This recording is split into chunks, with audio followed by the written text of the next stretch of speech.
Jonathan Kaiser, welcome to the show. Welcome to Become Your Own Superhero.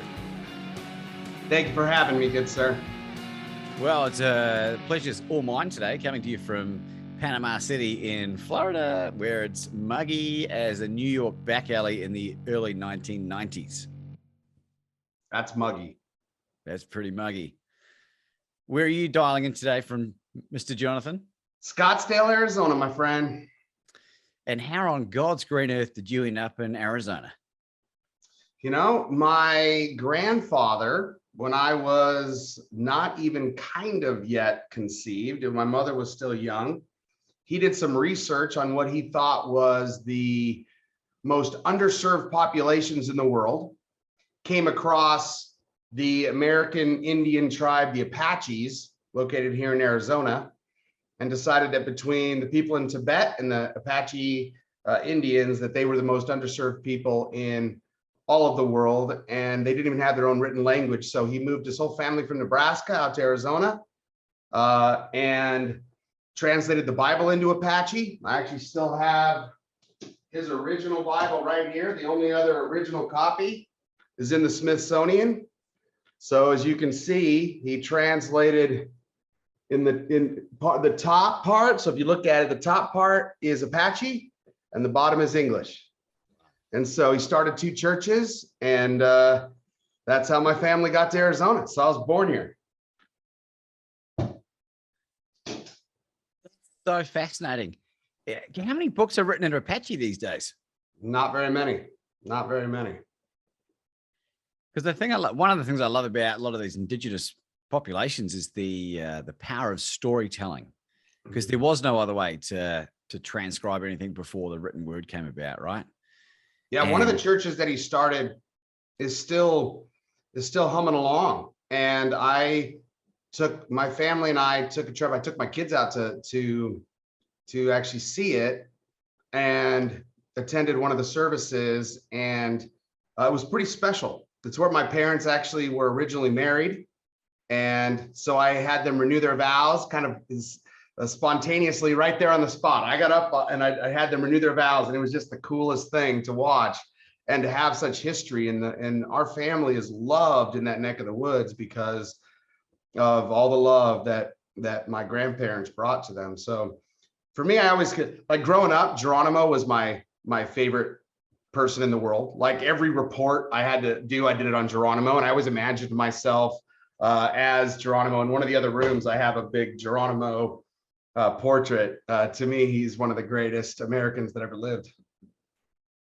Yeah, I can't say I know a huge amount about the Native American population, but I certainly know about Geronimo and what an inspiring character he was. He was a stud, man. He was a stud. So anyways, that's how we got to Arizona. Well, speaking of studs, how would you describe what you do in 60 seconds or less? I help companies with their real estate needs. We only represent the user or the tenant or the occupier. Most commercial real estate firms primarily represent landlords, developers, and real estate investors. And we've built one of the largest independent firms of our kind in the country, all around this same idea of selfless service, of succeeding by helping others succeed.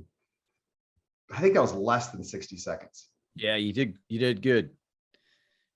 What is selfless service? To me, selfless service is doing something with no expectation of a reciprocal return. So it's another word in the world today for it, or phrase, is paying it forward. Doing things to help others without expecting something. Not that, my whole philosophy is you can't outgive the universe. So over time, if you give and give and serve and help, it can't help but come back. It can't help but come back around in a boomerang style. But if you're doing it, so understanding that, right, the nuance is understanding that what you're doing has a reciprocal return opportunity and inevitability, without trying to do it in a sense of, if I do this for someone, they're going to do something for me in return, right? It's doing it from the purity of helping people, and doing it from the purity of wanting to add value to somebody else's life. I mean, my mission in life is I want to change the business community, right? Like imagine the good that could be done in the world if people selflessly actually selflessly helped each other, if people unlocked the good they could do for others, imagine the kind of good that could be enacted in the world. So that's what my mission is through our business, through our interactions, through everything that we're about, trying to show the world that you could do that in a meaningful way. Yeah, and you've done it so beautifully. From what I can tell at this point, you've written a fantastic book as well, which we'll talk about in a minute. But I'm really curious to know, for some people, what we're talking about here will be a foreign concept. But for people that have listened to the show a little bit, you'll hear people like Bob Berg and John David Mann from the Go Giver books, that type of mindset. How do you know when you're in that right place of just giving selflessly and not trying to get something out of it? What's the obvious sign? Frustration if it's not reciprocated. You know, if you can feel it, you can feel the expectation when you're doing something. So there's plenty of times in our lives. I mean, the greatest examples of selfless service are our families, our children, because children are endless voids of needs, right? And so you just dump into the void. But the rewards that you get, and I have 5 kids, right? The rewards that you get are extraordinary. And so that's a good representation of what it is, I believe, everywhere. Like, look, we all know how to serve, right? We all know how to love, serve, give, and we all either do it or we don't. It's not like it's a new concept, like, oh my gosh, JK, I never thought about helping people. Wow, you're a genius. No, it's not that at all. It's, what if we took the same things that we did in our personal lives that we know work, that work in the areas of our lives that matter the most, and what if we did that in business? And what if, just what if, as we did it in business, we actually didn't go broke, we actually created extraordinary success? And so that's the model that we've built, and that's what I teach, and that's what the book's about, and that's what everything I do is about, is showing people that you truly can create extraordinary success by helping other people succeed. That's the focus. The focus is on others. In the past, my focus used to be on me, right? My focus used to be on how much can I get? How much, you know, almost like a zero-sum game. Me. And there's easy justifications. Well, I got a mortgage to pay, and I, you know, blah, blah, blah, blah, blah, kids to feed, all the normal excuses. But the reality is you spend your life serving others, and other people naturally want to serve you. And what a beautiful scenario, right? What an unbelievable way to do business. And so that's what, through the, you know, and the story shares my journey through that, and how I went from thinking it had to be a certain way to finding a different way, and then now building a business around it. But it's one of the most extraordinary, fulfilling things that I've ever learned in my life. And so my mission is to change the business world through selfless service. Where I think this is needed most is in the business community, because that's where people all put on their tough suits and go to fight, right? You got to win. They got to win. But what if we could all, and I'm not talking about socialism, right? But what if we could all just help others, unlock the good that we have within us to do good for other people? And what if that created a tidal wave of goodness going forward? And what if everywhere you went, you did that? And then what you realize is the more you push out, the more bounces back, which gives you more to push out. And so that's been my personal experience, and showing other people. And I teach a lot of seminars, I do a lot of keynotes, and talking about how organizations can develop cultures of selfless service that truly create extraordinary success. Again, it's linking success with selfless service, which to a lot of people makes no sense. They're like, wait, say that again, Jonathan. So I'll say, okay, success with selfless service. Said otherwise, selfishness. So selfishly, if I want to create the most success that I can for myself, I should be selfless. People go, what? Did you just say selflessness is selfish? And yes, I do firmly believe that. And here I am in the arguably one of the most cutthroat, ruthless industries in the world, commercial real estate brokerage. And our entire business model, and my book behind me, right, is created on this idea of showing other people that it truly is possible to be extraordinarily successful by helping everybody around you. And so that's what we do, and that's what we teach. And it's so exciting to see the the amount of companies and the amount of business leaders that are getting this and that are applying this and that are realizing the truth in this. You know, I'm part of the conscious capitalism movement, which was founded by John Mackey, founder of Whole Foods, and a number of other great friends and individuals. And, you know, they built this on scale within Whole Foods, right? They demonstrated the reality of this kind of stakeholder capitalism. And I believe that that's the revolution the world needs. I believe that if we all stop trying to, you know, gather for ourselves at the expense of others, and instead believe in abundance instead of scarcity, and try to see how many people we could serve, which is your entire message, right? This is what you live. And what if they actually did that? And what if everybody did that? And what if the competition was how much you could out-help the other person when they're trying to out-help you?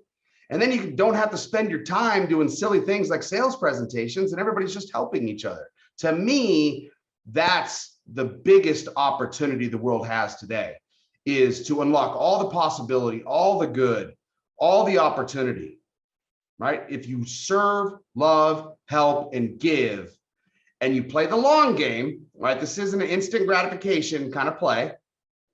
If you play the long game, you cannot help but win if you help people instead of trying to take advantage of people. And while that seems so inherently obvious to somebody that's sitting here in their car or wherever you're at listening to this, the devil's in the details, right? Because knowing how to do it without going broke, because people go, well, how do you actually do that, right? Because there's endless people with endless needs.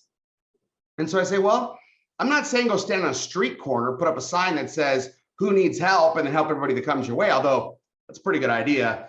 You probably get on the news for doing that. What I'm saying is that take your daily life, what you're already doing, the meetings you're already having, the people you're already interacting with, and in those interactions, in those conversations, instead of trying to get as much as possible, try to give as much as possible. And it's extraordinary what you see, the shift in people, because everybody is so used to somebody trying to take from them, that when you flip it around and they realize that you sincerely are trying to help them, you create a connection that they don't get very often. And then within that connection, anything's possible. And the more you try to help that person, the more they want to help you, right? The law of reciprocity kicks in. But again, I'm not doing it because I'm trying to get that. I'm doing it because I'm coming from a pure place of, for me, it brings me the greatest joy to help people. That's where I'm most fulfilled. That's when I'm the happiest. When I identify a way where I can really help somebody, I get excited. It makes me feel good inside. So imagine if by doing that, then I'm also creating relationships with the very people that if they wanted to, could help me in return. And the majority of them, over 70% of people, tend to want to help people that help them. But they also tend to be very wary of people that are trying to get from them, right? So it's like you unlock people that otherwise might not be unlocked just by leading with service, just by leading with giving. And again, for the 30% that don't, or 20 or 40 or whatever number you come up with, it doesn't matter, because you're not doing it to get something. You're doing it understanding that you're putting good out into the world. And even if it's not reciprocated, I tell people all the time, go help somebody else, like pay it forward, right? If I'm able to help you and that's meaningful to you, go help somebody else. It all comes back around. It's not linear, right? So the more good, the bigger the puddle, the bigger the wave, the bigger, you drop the stone in the puddle and you see the ripples, the bigger the ripples. And if more people are doing that, then those ripples start to hit you from God knows where. I get people sending me business, booking me for keynotes, booking me for things. I've never even met them. I don't even know who they are, but I'm just putting good out in the world everywhere I go. Amen, brother. You certainly are doing that. And here's something that I learned recently that might be of interest to their audience. Well, maybe even you, Jonathan. So Charles Darwin supposedly stole a lot of the ideas from another guy that wasn't as well recognized as he was. And he finished first. Now, this is only hearsay, but it's a good rumor if it's true. And he butchered some of the terminology. And it's not actually survival of the fittest. It's survival of the collaborator.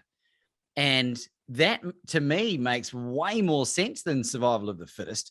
And even if that is made up, it feels intuitively like it might be pretty spot on. What are your thoughts on that? I love that.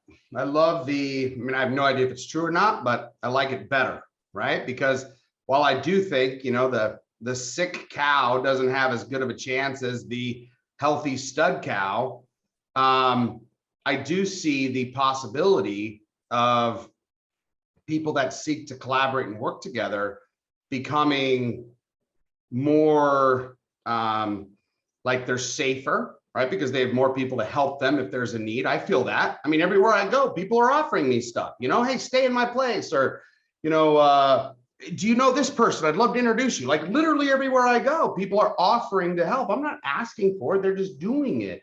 So yeah, I believe like in a more primal type environment, I can easily see that being the reality. But I also think that to truly collaborate takes a selfless mindset, right? There's a lot of people that say collaboration, but what they really mean is, I want to talk in a collaborative way, but I want to act in a selfish way. And so again, unless you're saying, unless you're already adhering to the principles that I espouse and saying selflessness is selfish, right? That kind of selfish I agree with.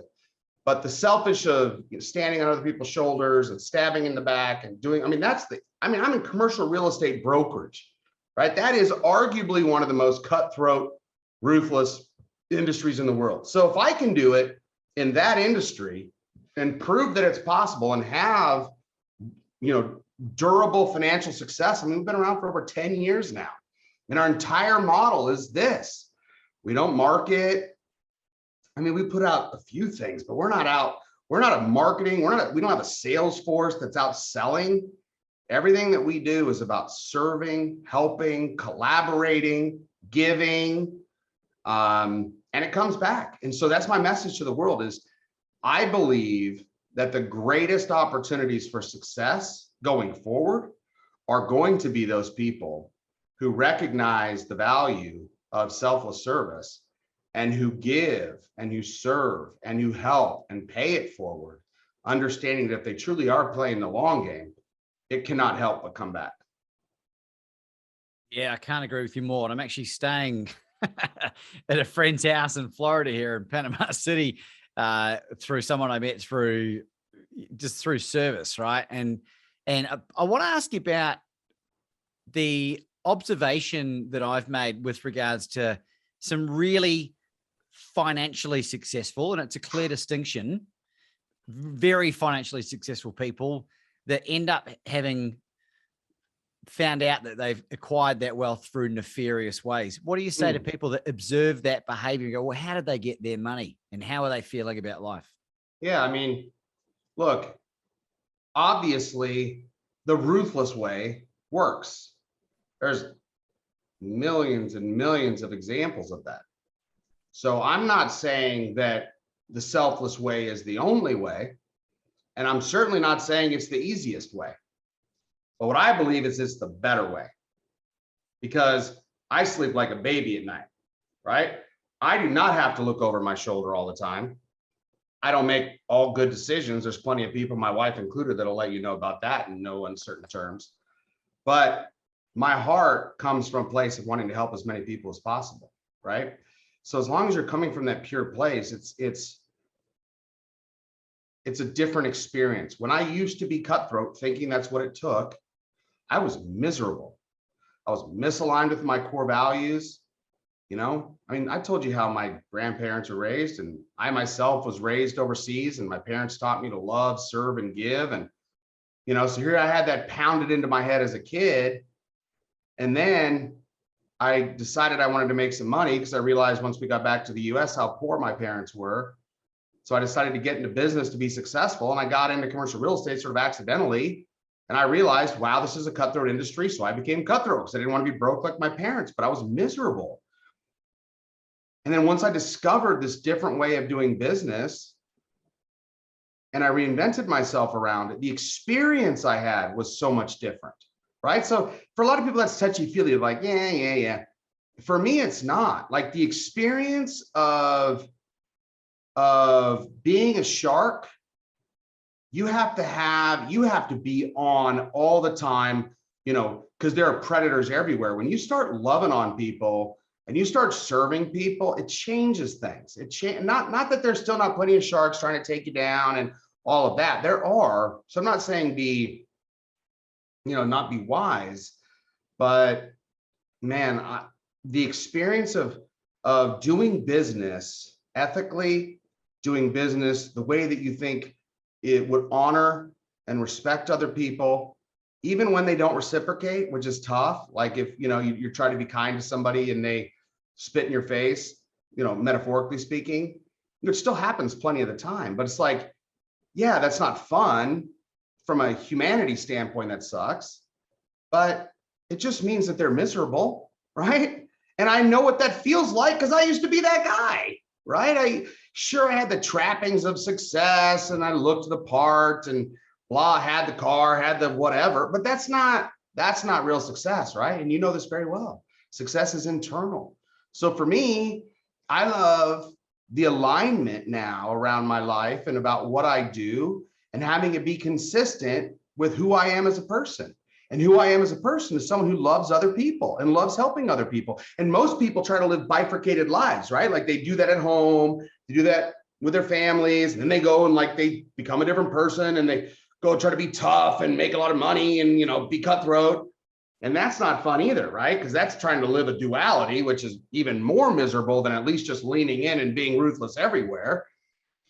So in my opinion, the same things that create extraordinary success in your personal life are the same things that can create extraordinary success in your business life. So coming full circle to how we started this conversation, I never imagined myself as an entrepreneur. I never thought of myself as being somebody to start a firm saying he's going to change the world. It just naturally occurred as I saw more and more miserable people. I saw more and more people that as the methodology that I was doing started to have success after many, many years of people thinking I was crazy. I realized, wow, this was really working. Like this actually works. Like I almost shocked myself. And then it was like, how do I show other people how to do the same thing? And how do I create a firm where all we do is this? So that's why we created Kaiser, right? And now USA Today says we're the industry disruptor. My book hits #1 on the Wall Street Journalist. Like it's been crazy. It's been wild. Just the journey has been incredible, but it's been one act of service at a time, one person doing the right thing for someone, right? And doing it in a way that is like you would do it for your own parent, right? Because then people trust you. People trust what Kaiser delivers. You know why? Because we treat you like your family and family that we actually like. I realize I used to say that a lot, and then people go, well, I hate my family. I'm like, well, I'm not talking about you then, right? That's brilliant. And one observation as well, in my own experience, and you're a few years further ahead than I. Wait, are you calling me old? Are you calling me old? Yes. Old school. My kids call me old, so that's okay. You're as old as the man you're touching, apparently, or the woman you're touching, depending on who you are. The people that respond the most beautifully to this kind of selfless behavior seem to be the leaders of society and industry. And look at who you can call amongst your good friends right now. I don't need to drop any names. Read who endorsed and wrote forwards for your book. Like, have a look at the caliber people that Jonathan is kicking around with right now. That is testament to the work you're doing. And I'm experiencing that in my own life. And I think that's one of the most beautiful. It's not about hobnobbing with people. These are real, legitimate, real human beings that give and follow with and lead with their heart. I couldn't agree more. There are plenty of people that, that we don't.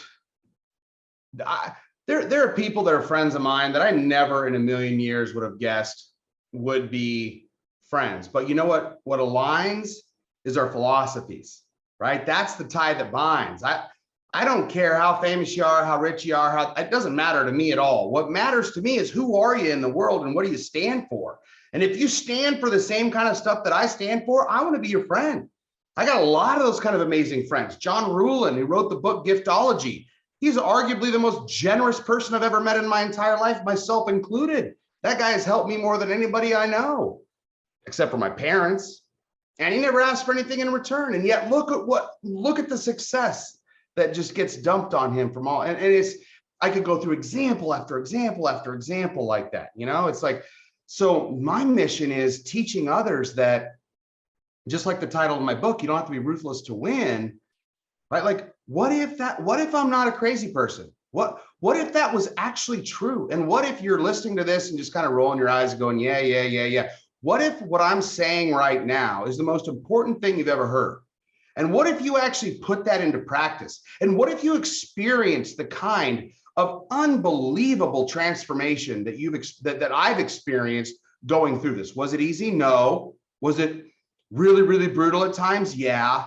Did I have to look at myself in the mirror and figure out where I suck? Yeah. Do I still have to do that every single day? Yeah. Do I continue to find plenty of things where I suck and need to improve? Yeah. But at the end of the day, man, it's like we only have one life. And the biggest failure to me would be showing up at the end of the tunnel and going, man, what if I should have, would have, ought have, might have, didn't, you know? It's like, I don't want any of that stuff. I want to say I left it all on the field. I gave it my all. I loved as many people as possible. You know, Steve Hardison, my coach, mutual friend of yours and mine. I mean, that's his whole life philosophy, is to give everywhere he goes, help as many people as he can, and just love every single person on this planet. And it's the reason he's had the success. It's the reason he has the following. It's the reason that people like me adore him, right? It's because of who he is being. Right? His state of being is the most powerful, and his being is love and service. Right? It's not a tactical game here. It's not a tactical play. It's a place that you're coming from. It's a place of who you show up as. And I choose to show up as someone who is very highly intentional on serving and helping other people. That does not mean that I show up as perfect. I wouldn't want that. That would suck. Imagine holding yourself to the perfection standards. Oh my gosh, that's insane, right? I don't want that. I'm dramatically imperfect and proud of it. But what I am is highly committed. I'm highly committed to loving people, to serving people. And, you know, for those people who think I'm crazy and think I'm full of shit and all that, I respect that, because I would have felt the same way. Like, I sound like a, you know, kind of like a dork. Like, well, yeah, I know, just love people. You know, and so I get the question a lot, like, well, there's a lot of people that just get taken advantage of by others. How do you not get taken advantage of? So there's some really good resources out there. There's an amazing book called Give and Take by Adam Grant, where he describes givers, matchers, and takers. Talks about how, you know, givers in the world are both the most successful and the least successful, and he solves for that at the end. And basically the solution is, you know, for those people that are strategic, that are intentional with their selflessness, with their service, with their helping others, with their gifts, those are the ones that are the most successful, and the ones that can never say no, that get pulled this way and that way by every person that's got a need. That's not what I'm describing, right? I'm describing an intentionality about it. I'm describing saying, look at your life, look at the people that you want to be around, look at the people that you want to do business with, and simply, instead of trying to sell them or convince them how great you are or market to them, what if you just figured out ways to help them? And what if you just focused on the highest impact people, right? If you just focused on serving and helping the highest impact people possible in your life, there is no chance on this planet that over time you do not experience extraordinary success. And the reason why most people don't do it is because it takes too long for them. They want the instant gratification. They want it now. If you want it now, shut this podcast off now, because I am not describing that. But if you truly want long-term sustainable success, I believe not only is it the best way, but I believe as we go into this new age where people are more awake and people are kind of coming into the realization that, you know, this kind of bureaucratic, top-down, ruthless, you know, business behavior isn't so great, I think it's the most sustainable way possible too.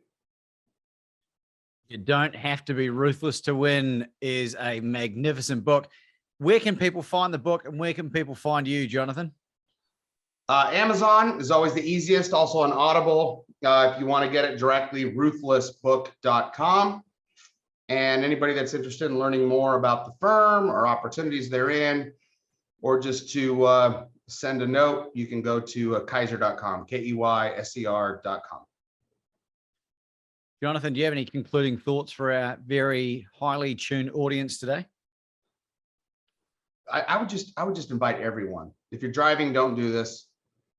But I mean, just close your eyes for a second and just imagine a world where people selflessly help each other. Imagine a world where everybody goes out of their way to try to help the people that they interact with on a daily basis, where they actually are trying to do good for them in the world. Imagine the kind of good that can unlock. Imagine the kind of value that could create. Imagine the kind of goodness that could create in the world. That's the world that I see. That's the world that I want to leave for our kids. And that's the world that I wake up every day doing. So I'm inviting you to join me. Whether you buy my book or not is not relevant to me. What I care about is that you listen to this from a philosophical standpoint and lean in and say, how do I actually do this in my life? How do I take the stuff that this crazy Jonathan Keyser was telling me today, and how do I actually put it into action? I took everything that I learned over the last 25 years on selfless service, both what I did wrong, both what I've done right, and the vision for it, and I've put it into this book so that anybody can pick this book off the shelf and they can apply it in their own business, in their own life, and create extraordinary success through selfless service. So I just want to thank you for what you're doing in the world. Thank you for being the world's best courage coach. Thank you for our friendship. Thank you for how you model this behavior everywhere you go. And thank you for also being fearless and doing things that are crazy, like throwing your book into Joe Rogan's backyard. You know, I mean, that's the kind of stuff that I think the world needs more of. So thank you for who you are in the world, and thank you for showing up and for your own internal transformation. And thanks for having me on. And I hope this has been meaningful to, if I just had an impact, and I do a lot of speaking and a lot of podcasts, if I just have an impact every time I speak on one person's life, and this inspires you to move something forward, I consider our time today a success. Ladies and gentlemen, Jonathan Keyser.